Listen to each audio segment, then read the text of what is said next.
রাধে রাধে, শুভ সকাল বন্ধুরা। আশা করি তোমরা সবাই ভালো আছো। আমি চলে এসেছি নতুন আরেকটি ভিডিও নিয়ে। কালকে দেখো খাবার খেতে এসেছে দুপুরবেলা, তার আগে আর কি লাইটিং নিয়ে এসেছে। তো লাইটিং সেট করেছি, 2 রকমের লাইটিং, 3 রকমের এনেছিল, 1 রকম ঘুরিয়ে দিয়েছি আর 2 রকমের রেখেছি। আরও একটা পাতা পাতা লাইটিং রেখেছি আমি আমার আর পাশের বাড়ি ওই যে মৌসুমি আর কি ননদদের বাড়ি, তো ওদের বাড়ি দেখে এসে আমি বলেছি ওটা এনে দিতে হবে। এদিকে দেখো ইটের উপরে পাহাড়, জীবনে প্রথম মনে হয় সবাই দেখছো। আগে যদি দেখে থাকো কেউ কমেন্টে জানিও।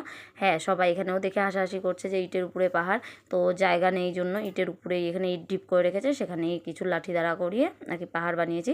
আর ওই দূরে মাঠটা দেখা যাচ্ছে, ওই মাঠ পেরিয়ে একটা মেন রোড আছে, মেন রোড পেরিয়ে আরও মাঠ আছে, সেখান থেকে এঁটেল মাটি নিয়ে এসেছি, নিয়ে এসে এখানে লেপ দিয়েছি। আর তারপরে শুকোনোর পর একটু ভালো যদিও লাগছে, তো আজকে পুরোপুরি পাহাড়টাকে কমপ্লিট করব। আর দেখো আমাদের ঘরটাকে কেমন লাগছে বলো। লাইটিং সেট করে দেওয়ার জন্য মানুষ পাইনি, তাই পাহাড়ে লাইটিং সেট করতে পারিনি। দেখা যাক আজ কী করি, লাইটিং সেট করব না প্রদীপ মোমবাতি দিব। এদিকে দেখো মেয়েও ঘুমিয়ে আছে, এদিকে দেখো ঘরটাকেও দেখিয়ে নিচ্ছি। তো দেখো আমি একটু আবার ঢংচঙ্গ করে নিচ্ছি এই ঘরের মধ্যে দাঁড়িয়ে লাইটিংয়ের সামনে। তো তোমরা কিন্তু অবশ্যই কমেন্টে জানিও যে আমাদের ঘরের লাইটিং কেমন লাগছে। পরে আবার দেখো ওর বাবা পাতা পাতা লাইটিংটা পরে এনে দিয়েছে।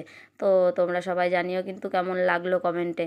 আর ভালো লাগলে অবশ্যই লাইক শেয়ার করে দিও, আর চ্যানেলটিতে নতুন হয়ে থাকলে সাবস্ক্রাইব করে দিও। দেখো কি সুন্দর না পাতা পাতাগুলো, আমার কাছে তো খুবই ভালো লেগেছে।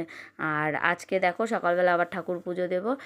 কাল রাতেই সেট করে রেখেছি কিন্তু তোমাদের দেখানো হয়নি, তো আজ সকালে আবার পুজো দেওয়ার আগে এটা আর কি ভিডিও করেছি, পুজো টুজো দেওয়ার পরে, পুজো দেওয়ার আগে না পরে। তো টাটা, রাধে রাধে।